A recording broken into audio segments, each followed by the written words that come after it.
Ok, lição de número 2, sabedoria de pai para filho. Nesse texto que nós estamos estudando sobre Provérbios. Provérbios, Eclesiastes, Cantares.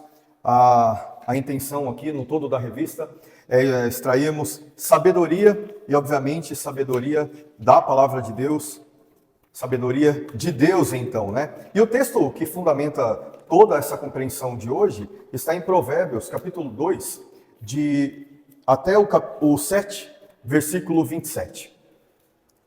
Os irmãos, espero que já tenham lido. Vou fazer o seguinte hoje, será que isso consegue ir passando alguém? Só dando um comando aqui, acho que é mais prático para mim ali, que eu vou passando no computador aqui também. Ok? Pode passar, por favor. Aponta para ele mesmo assim.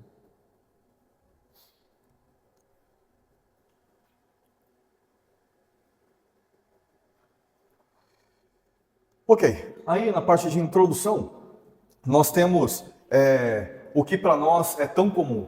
Feliz é aquele que na sua infância, na sua juventude, desfruta da paternidade ou da maternidade, ou até alguém próximo, seja um tio, um avô, alguém que de fato possa estar contribuindo na educação, na formação do jovem, né?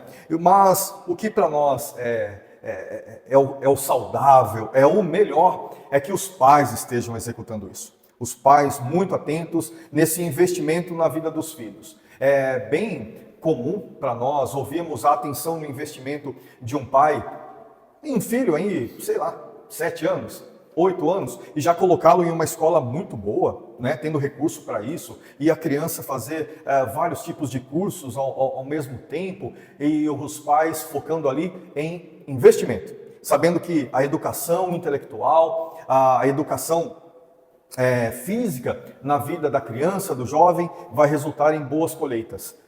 É verdade, é verdade. Mas isso, a partir das Escrituras, não é o todo do investimento. Nós sabemos que os pais cristãos, eles devem e podem investir na vida espiritual dos seus filhos. Aí a nossa cultura ganha um rombo. Porque qual é o pai, né, que verdadeiramente está cuidando dos seus filhos para que essa inteligência espiritual, essa sabedoria espiritual esteja de fato sendo fundamentada desde a infância? Aí até os cristãos começam a ficar em dívida, né? É muito comum que muitos pais cristãos coloquem na igreja a expectativa do ensino, do preparo espiritual dos nossos filhos. A igreja faz uma parte em tudo, mas não vai fazer tudo. Quem consegue, de forma melhor, mais eficaz, mais ampla, inculcar, né, na vida da criança, do jovem, isso, são de fato os pais. Então, para nós, a lição de hoje nos chama para essa atenção, esse comprometimento.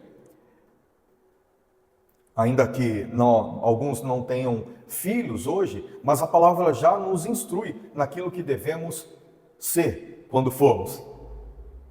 Quando formos pais, como eu devo proceder com a minha família, com os meus filhos? Educando no temor do Senhor. Isso para nós é de suma importância. Mas também para os que ainda não são pais, estão na condição de filhos. Estão na condição de absorver humildemente aquilo que o sábio ensina. E nós recebemos esse ensino da palavra do Senhor, verdadeiramente isso é muito eficaz para que sejamos bem instruídos nas experiências da vida. Passa, por favor, Vilmar.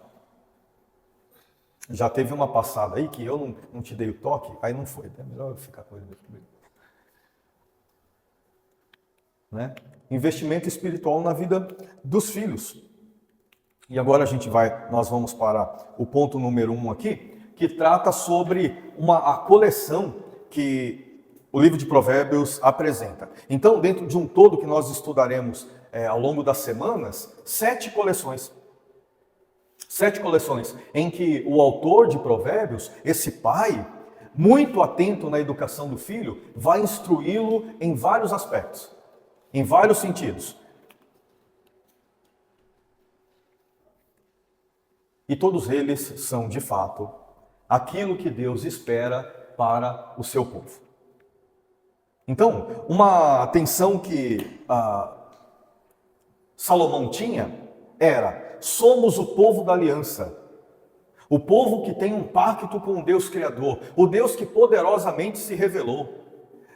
O próprio Salomão teve uma experiência pessoal com Deus poderosíssima. Os irmãos lembram quando?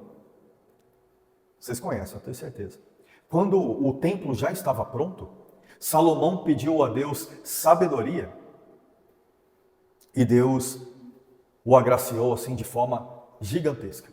E Deus manifestou a sua glória no dia da consagração do templo. Então ficou mais uma vez, Deus muito bom. Mais uma vez Deus se mostrou completamente presente junto ao povo da aliança.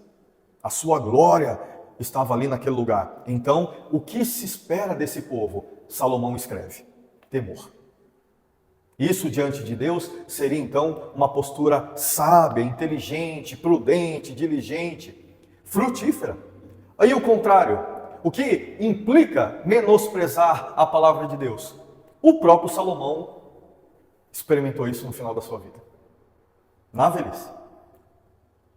Ou, na velhice, ele reconheceu o que ele fez de errado durante tantos anos ali, em que ele era muito próspero como rei de Israel. Portanto, meus irmãos, ensino de Deus para o seu povo. Quem é o povo de Deus hoje? Somos nós. Quem faz parte da aliança com Deus? Somos nós. Por isso, grande valor, a tudo aquilo que o Senhor tem apresentado em sua palavra, como meio de sabedoria. Então, Salomão está na condição de pai amoroso e preocupado com a sabedoria do filho. Você já parou para pensar nisso? É muito comum em nossos dias, nós vemos aí os caras de 50 anos de idade ter mentalidade extremamente infantilizada. É muito estranho no nosso tempo, acredito que obviamente sempre aconteceu, Mas como acontece hoje em dia do camarada ser contrariado por uma namorada e tentar matar, e por muitas vezes conseguir fazer isso.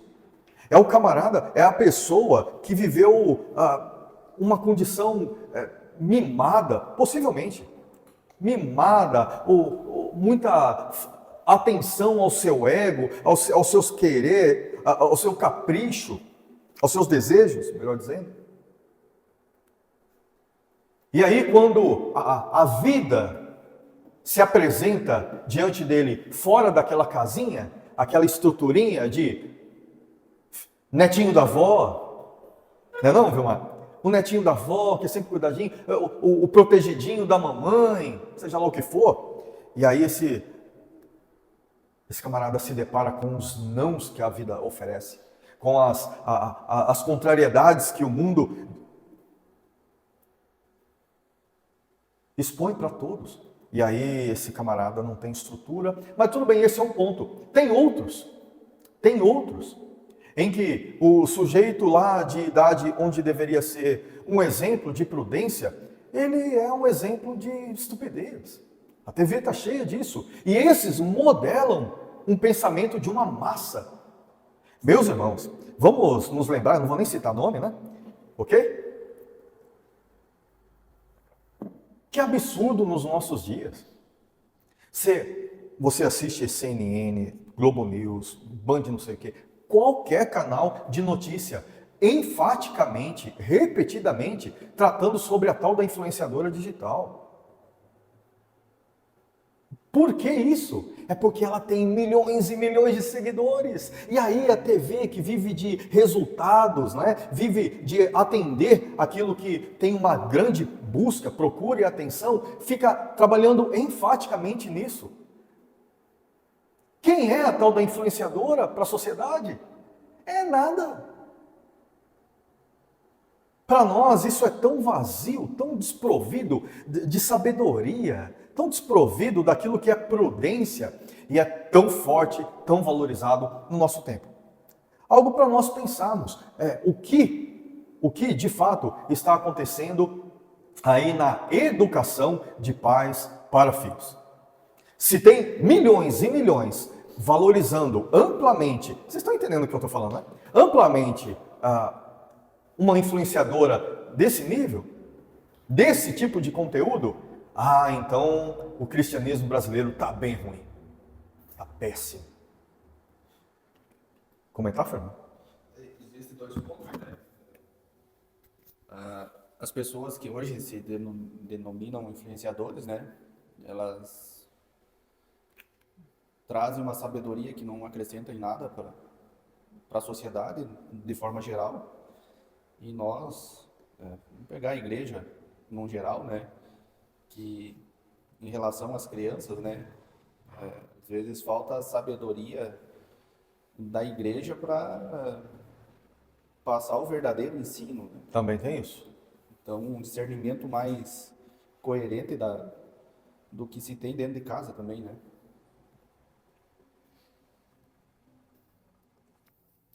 Quando isso não acontece, o problema fica acentuadíssimo, né? Só estou dando uma corrigidinha aqui no... Aí, pronto. Então, tratando agora, um pai piedoso. Um pai piedoso. É assim que Salomão é visto na atenção que ele está dando ao seu filho. O seu filho, como qualquer um de nós, é alguém que precisa de sabedoria. E aí eu pergunto, irmãos, se alguém precisa de sabedoria, ele é o quê, em essência? Ele é tolo. Então a Bíblia está tratando a todos nós como esses desprovidos de sabedoria que precisam de instrução. Isso te ofende? Para mim, nem um pouco. Eu não me sinto ofendido em ser tratado, à luz da palavra de Deus, como um tolo que precisa ser melhorado. O que me fez tolo? O pecado. A queda humana me fez resistente contra a sabedoria, me fez resistente contra a prudência. Eu sou, ainda que muito instruído na palavra do Senhor, direcionado por mim mesmo àquilo que é tolice. Que situação difícil. Então, da parte de Deus, um constante ensino, uma constante persuasão para que a prudência seja vivida. Então, humildemente, nós devemos ser esses que precisam de um pai piedoso. Então, o texto, para nós, vem nessa condição. O Senhor nos instruindo amorosamente para que sejamos sábios. E o Senhor está conosco nesse processo. Assim, Salomão se apresenta a esse filho que ele ama. Então, a intenção dele é vista de forma claríssima em Provérbios 2, de 1 a 5. Vamos ler esse texto? Alguém abre aí, por favor, se já estiver aberto. Ajuda aí na leitura. No microfone, por favor. Filho meu, se aceitares as minhas palavras, esconderes contigo os meus mandamentos, para fazeres atento à sabedoria o teu ouvido, e para inclinares o coração ao entendimento. E se clamares por inteligência, e por entendimento alcançares a voz, se buscares sabedoria como a prata, e como a tesouros escondidos a procurares, então entenderás o temor do Senhor, e acharás o conhecimento de Deus, porque o Senhor dá sabedoria, e da sua boca vem a inteligência e o entendimento. Olha aí como é sério isso, né? Será o pai piedoso Salomão está afirmando para o seu filho que se ele se atentar a isso, se ele valorizar, ele vai verdadeiramente temer a Deus. O que Salomão apresenta aqui, porque tinha certeza, é que o seu ensino para o filho era divino. Então, dentro da nossa... se nós nos colocarmos na condição de Salomão, então esse pai piedoso não quer de jeito nenhum que o seu filho menospreze aquilo que é divino. E aí é esse texto. É esse texto antigo. Esse texto antigo que para nós sempre será o único meio de se ter da parte de Deus sabedoria. Salomão, o piedoso pai, está chamando o seu filho para uma atenção devida, porque aquilo que ele vai ensinar não é história popular. É divino, resulta em temor ao Senhor, e a colheita disso é ampla, é valiosíssima. Salomão está chamando o seu filho para essa compreensão. Meus irmãos, passei aqui vários. Então, pais piedosos são os portadores da voz de Deus aos filhos. Já pensou nisso? Que quando nós estamos sentando ali com as nossas crianças, eu tenho uma de 5 e um de 6 meses, e os irmãos, cada um tem o seu filho em alguma faixa etária, outros terão, obviamente, mas temos irmãos, temos pessoas que estão, aquilo que apresentamos para eles como instrução, a partir da palavra de Deus, é Deus falando com eles. Olha o tamanho da responsabilidade. Que eles precisam imensamente. A Isis, graças a Deus, já sabe ler. Aprendeu a ler rápido. Está lendo as coisas de forma muito rápida. Mas será que entende? Certamente não. Aí ela precisa de alguém para ensinar. Quem vai passar tempo com ela são os pais para detalhar alguma coisa. E aí eu tenho absoluta certeza que esse momento não é um momento de história comum. É um momento em que Deus está instruindo ela. É a palavra de Deus sendo compartilhada. É a instrução de Deus chegando até ela, e isso certamente resulta em temor, em atenção. A Isis, por tamanho valor que ela tem nas coisas de Deus, essa é a cultura que ela vive, ela pediu essa semana para se preparar para batizar. Sabe? É muito legal trabalhar isso mais, amadurecer, mas eu tenho absoluta certeza, já tem temor no coração. A graça de Deus faz isso, obviamente. Mas aí os pais têm um dever, vai trabalhando, junto com a graça, o ensinamento, a persistência, e a colheita vem. Então, essa piedade dos pais deve ser aplicada na vida dos filhos. Muita intencionalidade para que eles absorvam aquilo que é divino e tenham prudência. Né? Olha o texto aqui de Efésios 6:4. Alguém pode ler alto, por favor?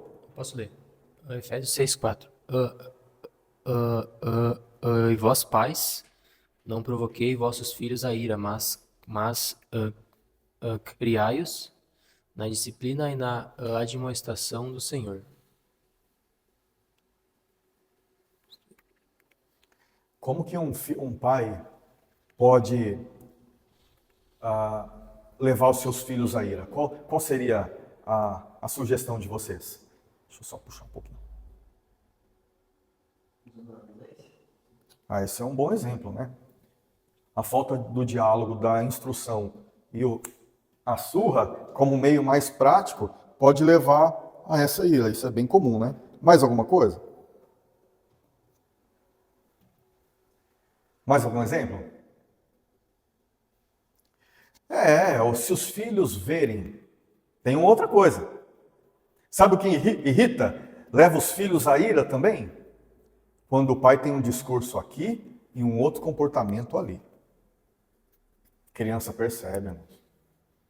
E o jovem, o adolescente, pronto, perdeu.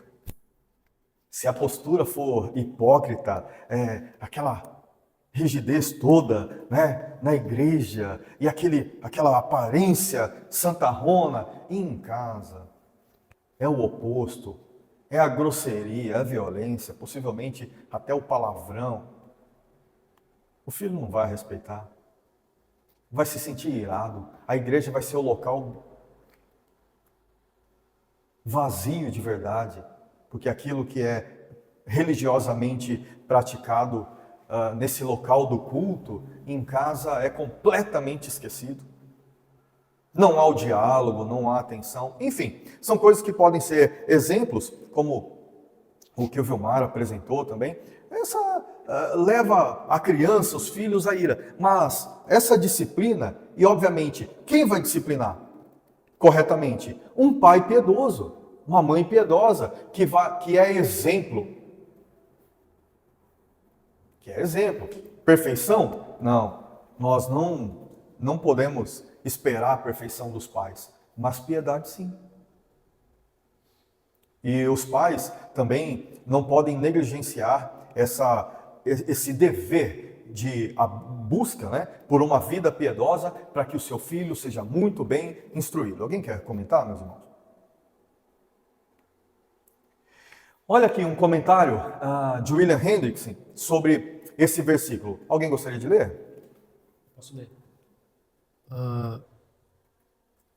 Em relação a isso, não fica bem, não fica bem passar por o alto o fato de que, segundo esta passagem, Deuteronômio 6, versículo 7, nem o Estado, nem a sociedade em geral e nem mesmo a igreja é primariamente responsável por educar a juventude. A criança pertence, antes acima de tudo, aos pais. O próprio coração da educação cristã é este.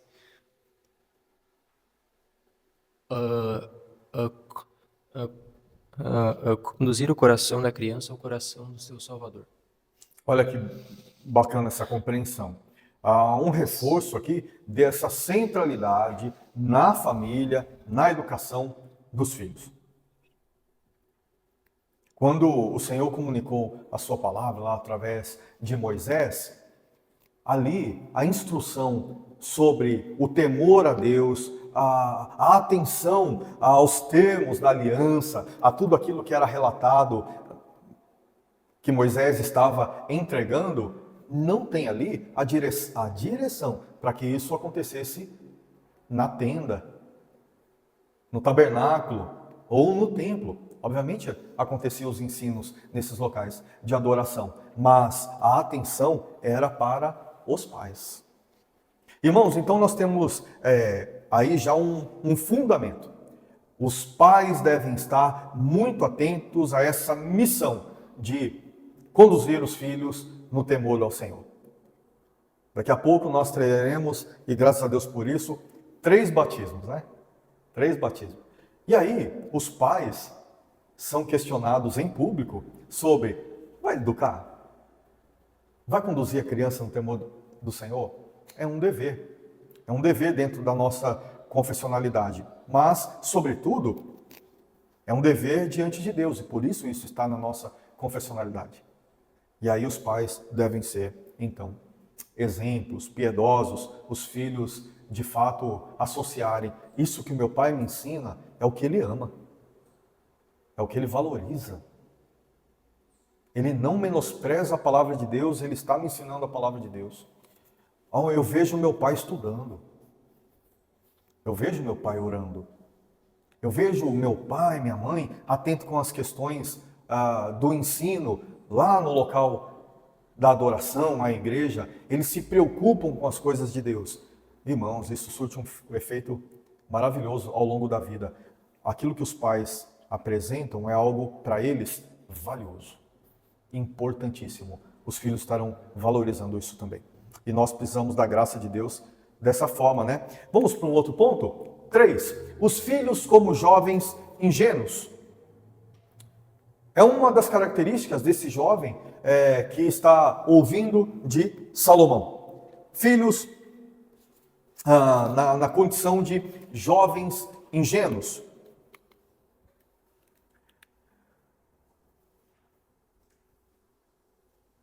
Por ser esse jovem carente de maturidade, e espera-se que o pai desse jovem tenha maturidade para passar, então esse sábio, ele deve ser alguém que o jovem quer estar junto, quer absorver.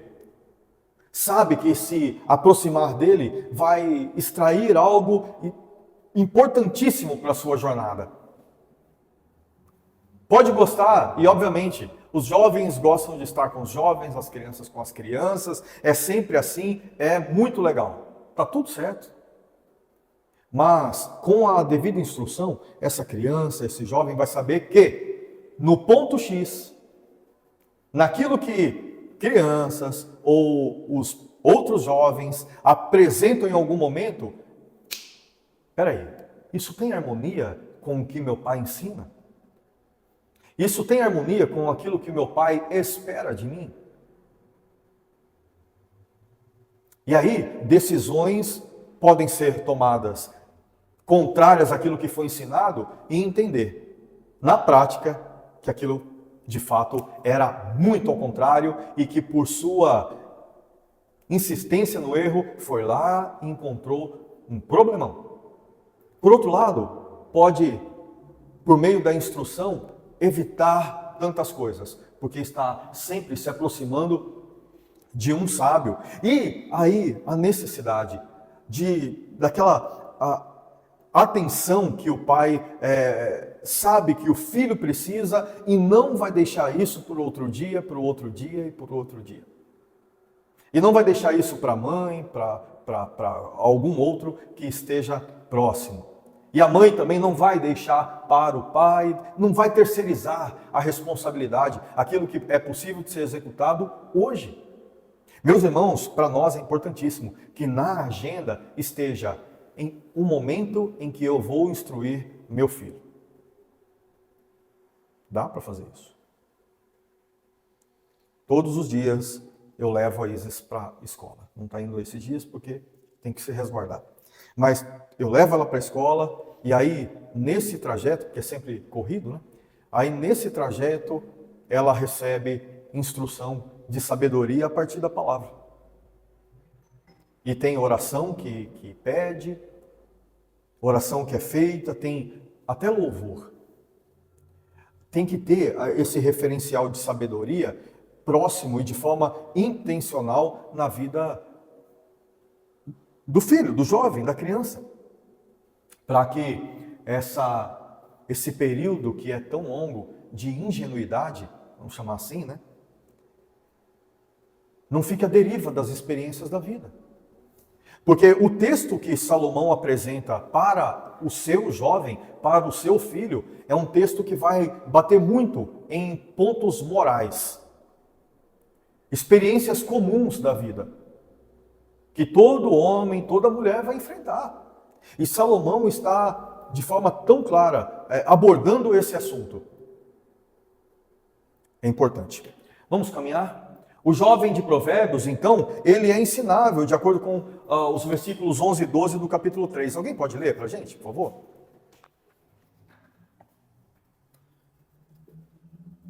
Meu filho, não rejeite a disciplina do Senhor, nem se aborreça com a sua repreensão, porque o Senhor repreende a quem ama, assim como um pai repreende o filho a quem quer bem.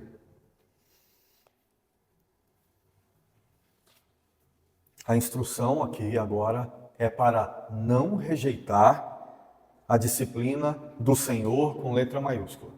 O texto, essa instrução, ela é divina. Ela não é diluída com a cultura do tempo, com o passar dos anos. Permanece sendo uma instrução divina para aquele que está em formação. E esse jovem vai bater cabeça. É muito previsível. Algum erro vai acontecer. Alguma falha acaba sendo experimentada. E aí o que o pai faz? Dentro daquilo que Salomão apresenta, tem uma disciplina que vem da parte de Deus, o Senhor, e essa disciplina é expressão de amor, é expressão de cuidado.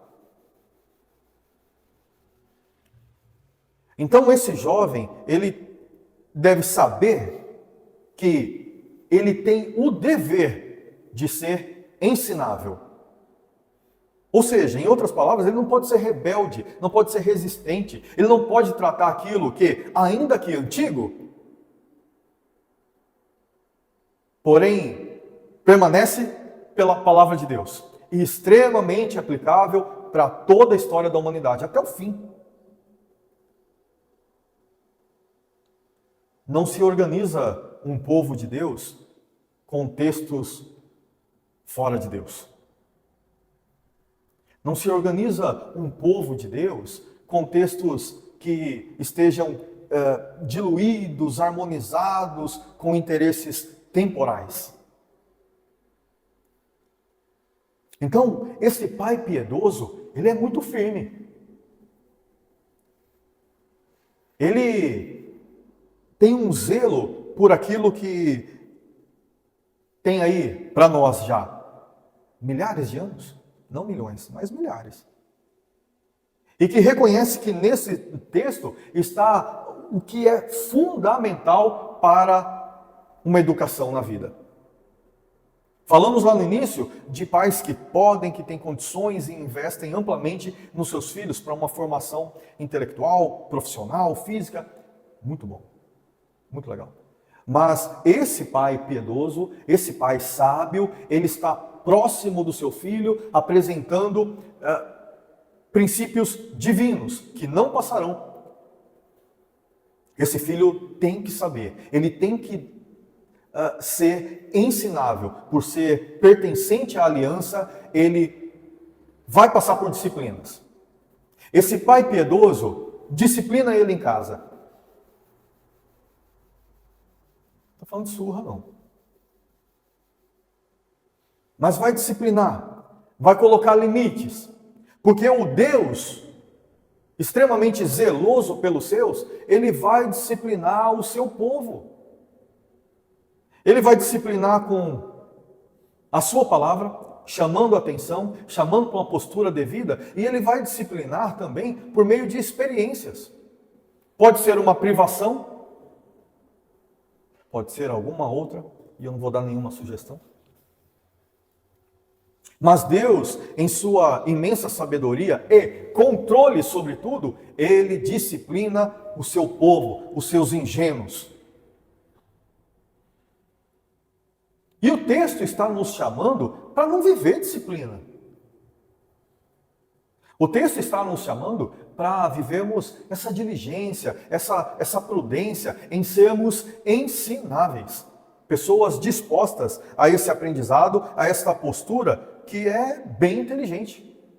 O que é muito inteligente? Valorizar o ensino recebido. Dar valor àquilo que o pai está compartilhando, a mãe está compartilhando, que representa Deus. E é óbvio que isso se aplica também ao que é recebido na igreja. Um outro ponto. O amor do pai é demonstrado em sua disciplina amorosa, e o amor do filho é demonstrado em atenção, arrependimento e obediência.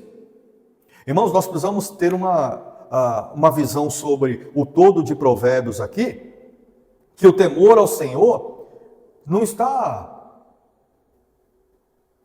desprovido de amor. É só medo, é só, não, eu não posso fazer, eu não posso fazer. Não, o que fundamenta esse relacionamento entre pai e filhos, é o amor. A expressão, vamos falar sobre isso lá no final, mas podemos trazer aqui, o que Jesus Cristo perfeitamente exemplificou para nós é temor ao Senhor sobre todas as coisas. Mas esse temor é uma expressão de um amor intenso. Eu não quero pisar na bola com meu pai, eu amo. Ele é amplamente bom para mim. Ele é amoroso, ele é atencioso. Eu entendo ele me cobrar.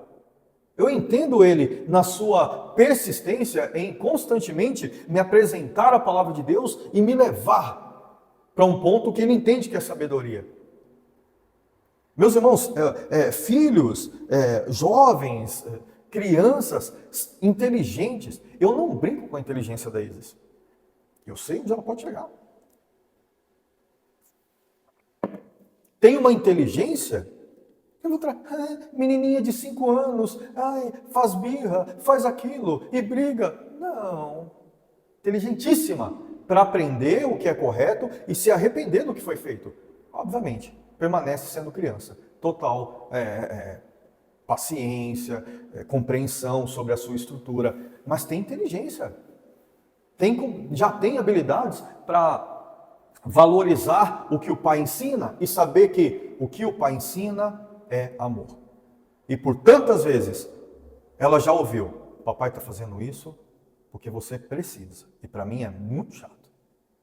Mas se você não passar por isso, você vai achar que você está muito bem. E nesse comportamento você vai muito mal. E vai entendendo. Aí depois da disciplina, ganha beijo, abraço e é uma delícia. Mas vai compreendendo, tem limites.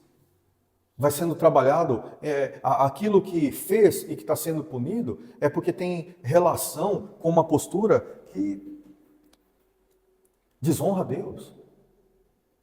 É no jeito de falar, é no que fala, enfim, seja o que for. Aí vai sendo instruído e um caráter cristão vai sendo modelado aí, dá trabalho, leva tempo, mas já tem habilidade para absorver. Mas o que eu quero que fique muito enfatizado na vida deles, os meus filhos, todo movimento é por amor. Não é ego. E olha que eu posso falhar em algum momento. Mas vai entender que, no todo, o nosso pai leva as coisas a sério. E aí ele dá bronca mesmo, ele chama atenção, ele chama para conversar, ele põe na mesa e assim vai. Nós estamos por Deus, irmãos, sendo trabalhados dentro dessa estrutura. Deus não vai passar pano para a gente. Deus vai nos instruir amplamente, continuamente, e quando for necessário, a disciplina vai acontecer. Porque Ele ama, e nós precisamos ter em amor a Deus, em amor aquilo que Ele nos apresenta de forma tão contínua e eterna, né? A sua palavra, a sua intenção para as nossas vidas, e sermos ensináveis. Não tratar com negligência aquilo que é o meio para Deus nos instruir. Alguém quer comentar? Tem algum exemplo? E aí vem, o jovem, ele é ingênuo, né? Outra figura, para entendermos aí o que seria esse ingênuo, ele é o simples, ele é o nécio. É aquele que não tem uma estrutura bem estabelecida de maturidade, então ele pode ser levado nas sugestões de muitos outros. Ele pode ser levado na sugestão de alguém que ele gosta muito. Acontece. E que dentro dessa sugestão de alguém que ele gosta muito, seja um amigo, seja um referencial, sei lá, né, da internet talvez, e aí ele vai sendo levado por aquela forma de pensamento. Se for contrário a Deus, obviamente, vai trazer transtornos para esse contexto de família. Mas o que a palavra de Deus nos apresenta é exatamente isso que eu falei a respeito da Isis agora há pouco. É pequenininho ou é jovem? Não tem tanta sabedoria? É nécio? Está num processo ainda? Ok, mas mesmo assim é responsável.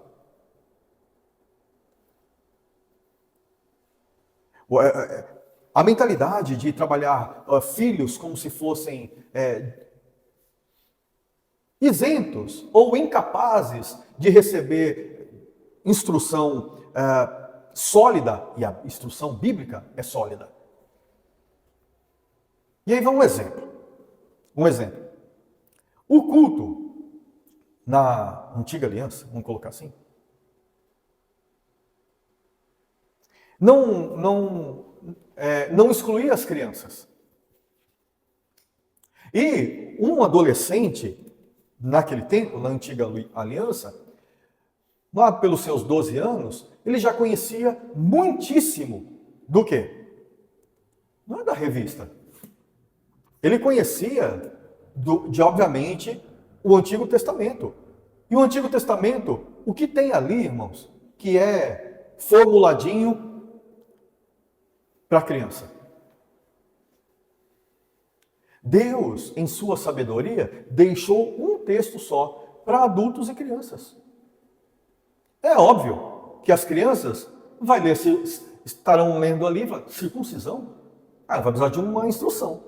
Um instrutor. Mas o texto que ela lê é exatamente esse. O texto que ela deve ser instruída a amar para extrair sabedoria é exatamente esse. Então, privar a criança, o jovem, de algo que seja verdadeiramente consistente para ela, como, obviamente, a palavra de Deus, é um erro grosseiro. Nós não podemos nos distanciar daquilo que é a mentalidade de Deus.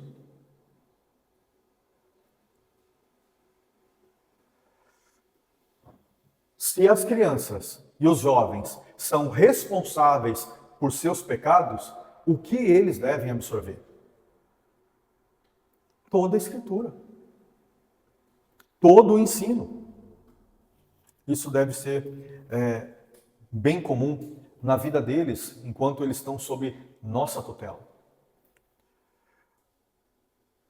Por serem facilmente enganados, eles precisam ser protegidos com a instrução da palavra de Deus. Alguém pode ler, por favor? Os versículos 1:22 e 1:32.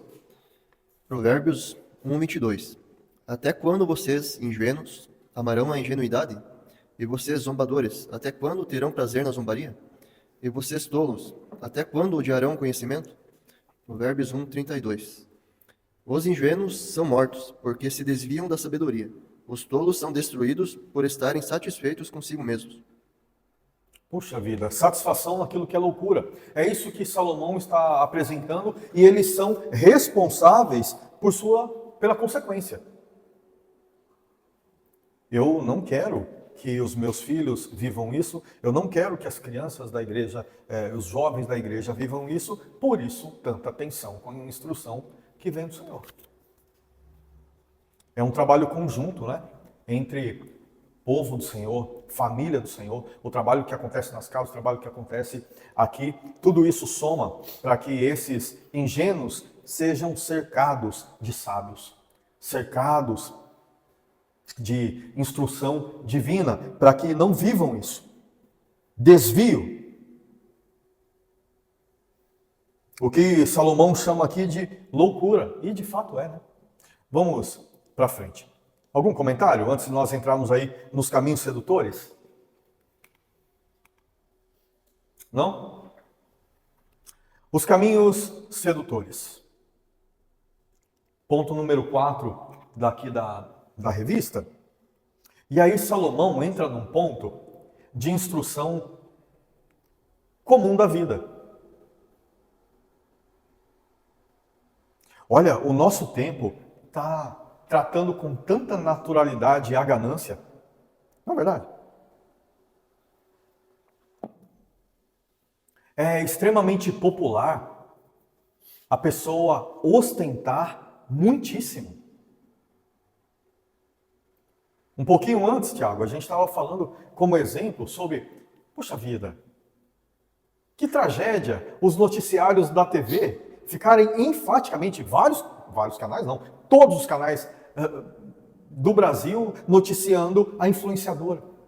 Que canseira. Influencia o quê? Né? Influencia o quê? Que tipo de padrão de vida? Aquilo, de forma direta, o resultado de ganância. Porque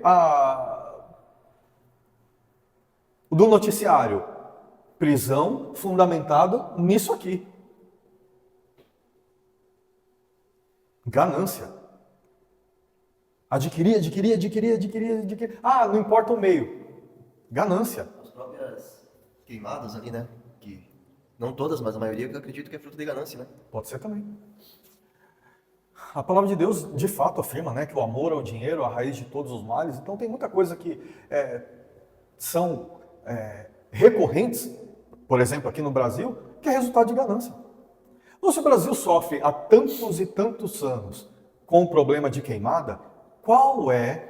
Quem sabe de processos muito bem elaborados, executados na prevenção? Tem alguma coisa que não está acontecendo? Possivelmente. A ganância impediu. Então, Salomão vai trabalhar aqui para que o seu filho não seja ganancioso. Se for ganancioso, não vai resistir a meios ilícitos para concluir com seu desejo de riqueza e tudo mais.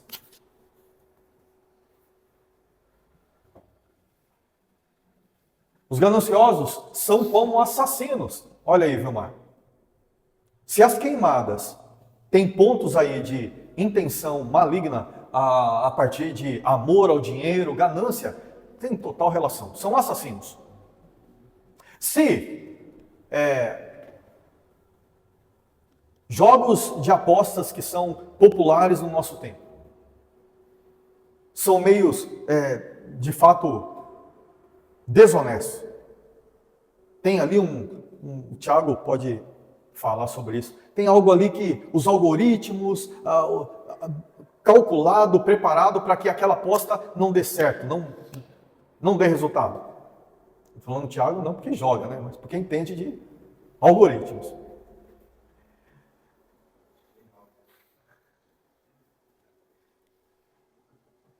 Quanta gente se afundando no jogo do tigrinho, né, Vilmar? Não que tu joga, né? Quanta gente se afundando no jogo do tigrinho. Quem entra nisso está ali num anseio de melhorar de vida de forma mais fácil. Pode ser um trabalhador. Tem muito trabalhador colocando o salário no jogo do tigrinho. Acontece. E aí, esse está errando. Ok, mas e aquele que está lá atrás, organizando um sistema para que as apostas não deem resultado de fato? Assassino. Mas então, vamos sair do campo dos jogos. No período da Covid, teve gente que escondeu as máquinas de respiração, como que elas chamavam mesmo? Os tubos de oxigênio, né? Tinha os tubos também, mas estavam guardando para que o preço elevasse absurdamente, escondendo aquele material que não era comum. O mundo não estava preparado para tanta necessidade dos aparelhos respiratórios e tudo mais, né? E pessoas, na ganância, buscaram enriquecimento às custas de muitos que morreram pela falta do oxigênio ou do aparelho respiratório. Terrível. E se a gente olhar para o Brasil e buscarmos exemplos, essa reunião vai longe. Tráfico de drogas. Acredita mesmo que não dá para controlar? Não dá para minimizar? Não, tem muita ganância aí atrás e são como assassinos, sem mexer em arma, sem mexer em droga. Tem gente atrás disso, certeza. Então, o texto de Provérbios apresenta que essa postura dos gananciosos não podem influenciar o povo da aliança, os jovens da aliança. Vai dar muito errado se isso for praticado. Vai ter consequências. Por quê? Porque o Deus da aliança não está dormindo. Porque o povo da aliança está sendo instruído no caminho que deve andar. Os pais estão educando, a igreja está educando, então não pegue esse caminho, jovem. E olha que o jovem que precisa ouvir isso pode ter 50 anos hoje. É um jovem há mais tempo. Mas precisa estar atento aos olhos do Supremo Pai, que ele não pode pegar esse caminho da loucura, da insensatez e praticar aquilo que Deus chama de homicídio. São como? É um exemplo, comparação. Pessoas que, para enriquecer, não medem esforço. Tem exemplos aqui dentro de Provérbios, de 11 a 12, no capítulo 1. Porque o amor do dinheiro é a raiz de todos os males. Deixa eu passar aqui também. E alguns nessa cobiça se desviaram da fé e a si mesmos se atormentaram com muitas dores. Poxa vida, olha o que Paulo está falando para Timóteo do que aconteceu dentro da igreja.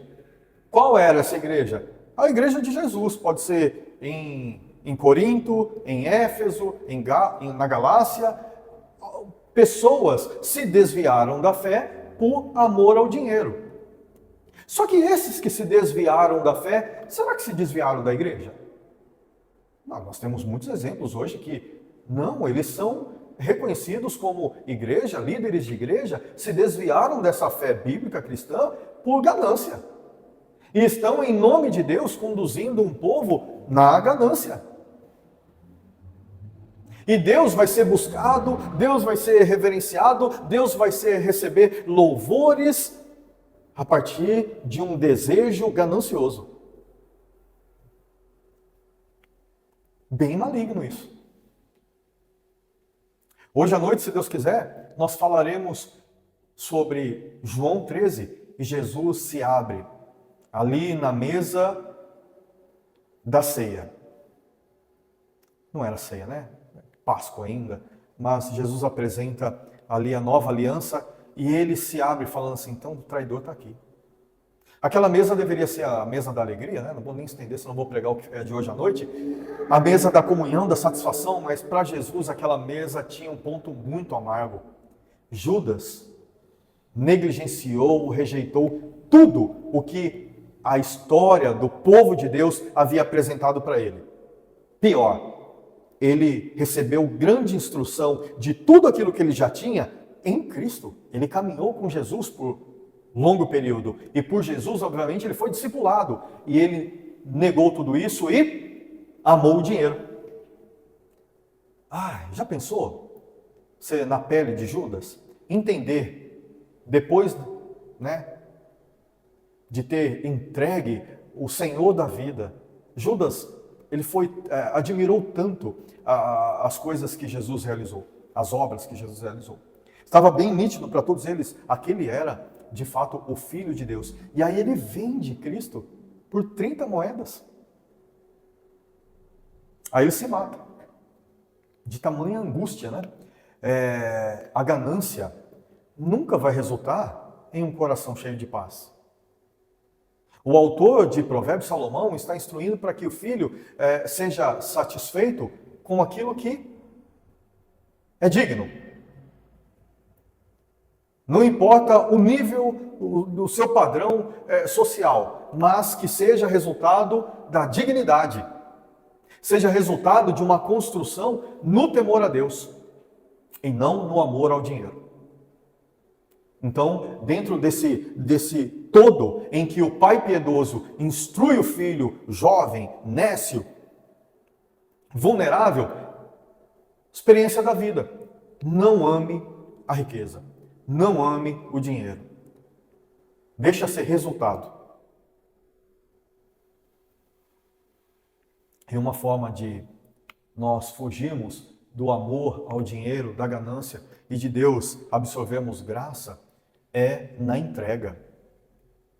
Irmãos, a nossa cultura bíblica deve ser de, se eu tenho, mas tem um necessitado, então eu já não tenho tanto.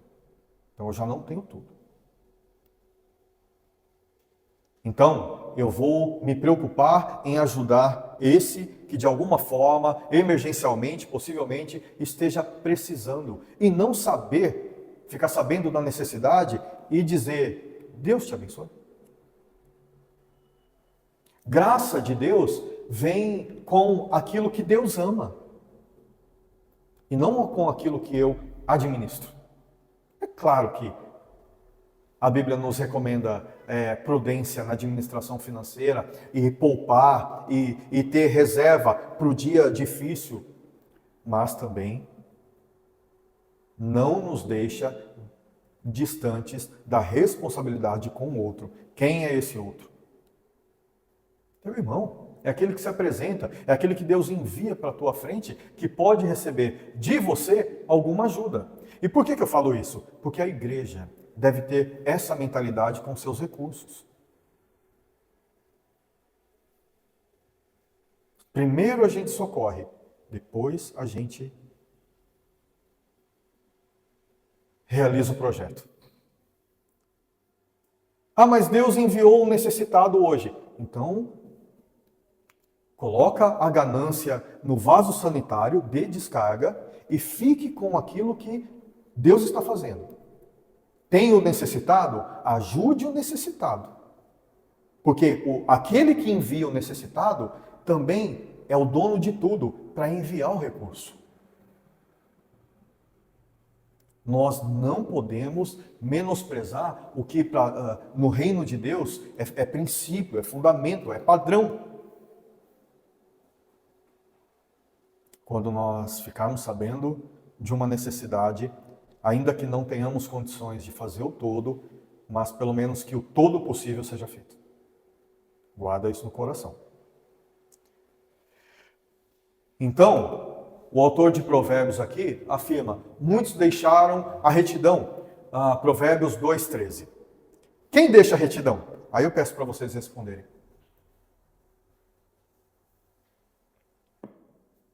À luz da Bíblia, quem estava caminhando numa retidão? Os libaneses? Estou falando da época. Né? Quem estava andando numa retidão? Os babilônios? Quem estava numa retidão e deixa a retidão? É o povo de Deus, é o povo da aliança. Retidão nunca vai ser uma centralidade na competência humana. Nunca. Retidão é a atenção devida à aliança de Deus conferida graciosamente ao seu povo. Então é possível que alguém, em algum momento, por ingenuidade, por inconsequência, abandone aquilo que é vida, aquilo que é bênção, e vá procurar experimentar alguma outra coisa, né? Algum exemplo bíblico para isso? Nós temos vários. O filho pródigo, por exemplo, né? Ele foi ganancioso. Ele trocou a comunhão com o pai, com a família, sei lá em qual nível era o seu relacionamento familiar ali, mas ele pede a sua herança e vai viver, e ele abandona a retidão, ele vai cair na gandaia. Deu muito errado. E ele volta para sua casa e encontra um pai gracioso, o esperando. Isso para nós é instrução. Não haverá satisfação na vida daquele que verdadeiramente ama a Deus, que tem uma aliança com o Senhor e, de fato, verdadeiramente, pelo poder de Deus. Alguém que verdadeiramente tem um novo nascimento, tem uma fé que é dom de Deus, não vai ter satisfação nem outra coisa senão em Deus. Então é melhor nem tentar. Eu vou experimentar, eu tenho que conhecer. Tem nada. Não funciona.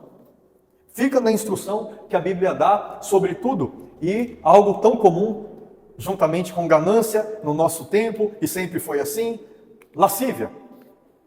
Propensão para a sensualidade é a lascívia. E que combinação boa, modo de dizer, terrível, que nós temos nos influenciadores do nosso tempo. A pessoa tem 50 milhões de seguidores e ela apresenta sensualidade e ganância. E isso funciona amplamente na cultura do nosso tempo. Propensão para a sensualidade. O jovem, esse que é instruído pelo Senhor, deve estar atento a isso. Os pais estarem observando sobre o que possivelmente o meu filho encontra nesses dias. Tem o que é natural, ok? Mas o que hoje, para onde estão conduzindo a mentalidade das crianças, dos jovens e dos maridos, das esposas? Atenção à vida sexual desses. Não pode tratar a cultura do tempo como algo meramente aparente. Não é. O que a criança vê, forma algo nela. O que o jovem passa tempo se envolvendo, vai atraí-lo, vai levá-lo. Essa lascívia, essa propensão ao sensual, é de todo ser humano. O pai sábio está trabalhando pontos na vida do seu filho que são completamente comuns para todos.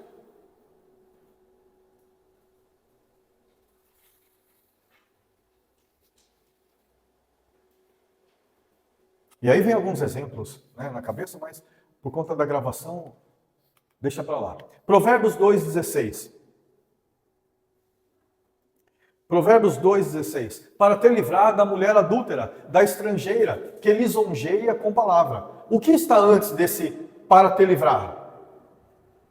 É a instrução, é a sabedoria. Ele está falando assim, guarda, ama, preserva, não rejeite, porque isso vai te livrar da mulher adúltera, da estrangeira, da que lisonjeia, com palavras, sedução. Né? Obviamente ele está falando com o filho homem aqui, mas isso é completamente aplicável às mulheres. É muito ruim quando você vai assistir, por exemplo, algo que seja na linha do humor. Stand-up, por exemplo. E aí você encontra lá a comédia sobre aquilo que as pessoas de fato estão praticando. As pessoas participam daquele momento comentando as suas experiências adúlteras. E é tratado com muita naturalidade o tal do trisal. Isso para o povo de Deus, para o povo da aliança, nunca será aceitável.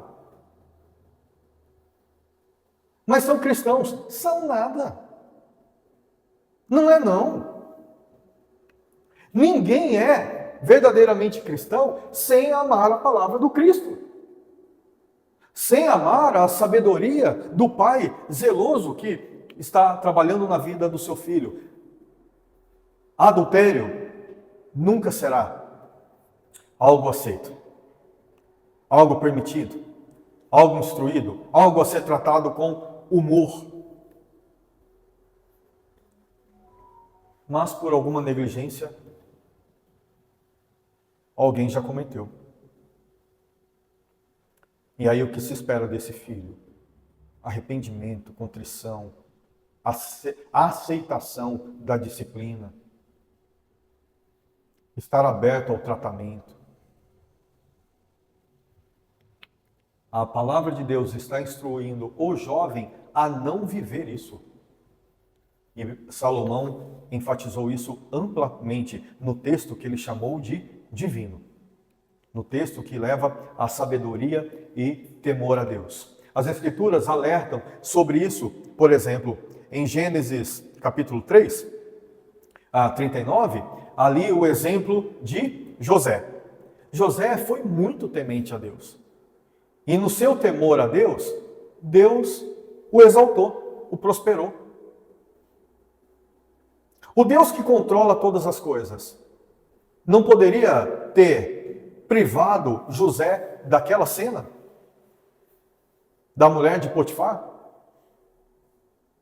José foi provado. Foi provado naquela malícia e aprovado por Deus. E a bandida da mulher de Potifar, mulher terrível, levantou um falso contra José, falou com o marido que ele estava assediando José, e José foi preso inocentemente. Tudo estava dentro de um plano supremo de Deus, para o nosso espanto. E José, dentro da prisão, foi por Deus agraciado, mas era temente, era atento àquilo que Deus reprovava. E meus irmãos, a instrução do Senhor é para nós. Aquele que está de pé, cuidado para quê? Para não cair. Nós nos instruímos continuamente na palavra do Senhor, porque nós nos cuidamos quando partilhamos daquilo que Deus não quer que aconteça. Cuidado, cuidado. Parte do problema começa com a simpatia por aquilo. Não tenha por tranquilinho a conversa de colega de firma, fulano é chifrudo, não sei o que lá. Tem nada de normal nisso. Não é nada engraçado. É algo que Deus abomina. Não pode fazer parte da nossa cultura. E olha que no nosso contexto de fé, em Cristo, o adultério começa no pensamento. Opa, apertou. Nós precisamos da palavra do Senhor, nós precisamos da oração, nós precisamos da sua graça para não vivermos nada, nada, absolutamente nada, que nos encaminhe para a prática disso. Tantos homens de Deus, né? Tantos homens reconhecidíssimos na pregação, na liderança de grandes denominações, caíram nesse mal. Caíram nisso. E nunca mais foram os mesmos. Tem consequência. Pecado é terrível. Vigilância, irmãos. Temor a Deus passa, então, pela santificação. Vou encerrar em 5 minutos. Temor a Deus passa pela santificação. Menospreze a santificação. Tragédia à vista. E aqueles que estão valorizando essa santificação estão preocupados com aquilo que auxilia nesse processo. O que auxilia num processo de santificação? Meditação na palavra do Senhor, a oração. Isso vai ser valorizado por esse filho que está vivendo o temor àquele que instruiu, que está valorizando aquilo que não pode ser rejeitado. Então, temor a Deus passa por essa santificação. A devassidão e imoralidade sexual são exaltadas e incentivadas pelo mundo, e o acesso à pornografia se torna cada dia mais fácil. Não cabe aqui falar de coisas que tem hoje em dia, não dá ibope, mas é triste. Quando você vê que o atleta, ele é do esporte, mas ele tem lá alguma coisa que favoreça esse negócio, essa imoralidade. A pornografia, essa publicação do proibido, do imoral, ela vai ganhando modelagens de acordo com o tempo, com a tecnologia. Em todo o tempo teve essa persuasão para que essas coisas fossem acessíveis. E hoje está tão fácil tudo isso. Os jovens de hoje precisam de muita atenção. E os jovens de hoje podem ter 60 anos. Os jovens no sentido de todos que precisam da instrução de Deus. Muito voltados para aquilo que verdadeiramente distancia o coração do desejo. Isso é possível ou não, pessoal? Ou isso é mito? O coração pode ser trabalhado para ficar fora, para que o desejo não esteja ali sendo continuamente trabalhado, persuadindo, aquela concupiscência, puxando a pessoa para baixo? Claro que é possível. É possível que nessa santificação que Deus procede, essas coisas aos nossos olhos sejam indigestas, tenhamos aversão a tudo isso e não anseio. É possível desenvolver essa santificação de forma que o coração tenha paz, tenha graça de Deus para vencer tudo isso. Porque a sua casa se inclina para a morte, suas veredas para o reino das sombras da morte. Isso é o contexto da vida pornográfica.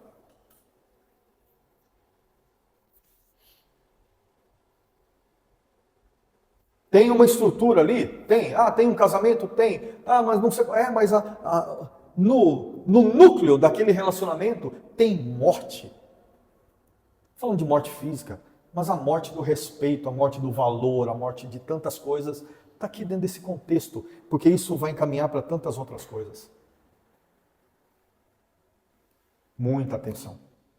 Conclusão: os pais devem educar seus filhos no temor do Senhor e ser exemplo. Uma conclusão que essa aula dá para nós. Filhos que não veem malícia nos pais. Aliás, pais que não comunicam, também não dá mesmo, né? malícia com seus filhos, sensualidade, o que é imoral, que educam, e os filhos veem naquele pai santidade, separação, prudência. Os pais devem ser exemplos. E aplicação, sendo filho, ouça com respeito a instrução dos pais. Está aqui na nossa responsabilidade. Os pais precisam educar os filhos precisam ser orientados, à luz da palavra do Senhor, a terem valor aquilo que os pais estão ensinando em nome de Deus. Ponto final. E os pais, sendo pai ou mãe, conte com o auxílio do Espírito Santo para ser um bom modelo aos filhos. Por isso, irmãos, nada que nós queiramos fazer em nome de Deus poderá ser feito na base da habilidade, da inteligência, da amizade, seja o que for. Nós dependemos de Deus. Nós dependemos do Espírito Santo trabalhando esse todo. Se dependemos do Espírito Santo, santificação faz parte do processo. Não vai querer ensinar aquilo que você não vive. Vai ser perceptível. Ainda mais para quem convive. E com o tempo, aquela criança que foi instruída dentro de um ambiente hipócrita, se é que foi instruída, na adolescência ela se perde. Nada disso é verdade. Mas isso também não é regra, né? Existem aqueles que se afastam por sua rebeldia mesmo, e foram bem instruídos, e têm pais piedosos, enfim. Na sua escolha, foram para o caminho trágico. Mas, para nós, sejamos muito atentos. Nós estamos trabalhando sobre o que é sabedoria para Deus. E não o que é sabedoria para qualquer faculdade do nosso tempo. Qualquer sábio na sabedoria dos homens. Sejamos tementes a Deus e valorizando esses princípios. E o resultado de tudo isso, obviamente, que está em Deus. Mas na nossa responsabilidade, vamos caminhar naquilo que Deus espera. E sejamos muito dependentes do Espírito Santo. Essa dependência do Espírito Santo está diretamente atrelada à prática da oração. Orarmos, orar com os filhos, orar sozinho, pedir graça do Senhor para que eles e nós mesmos sejamos abençoados em uma jornada inteirinha, sem se afastar da retidão. Vamos orar? Vamos agradecer a Deus pelo que Ele nos instrui e pedir graça para vivermos tudo isso.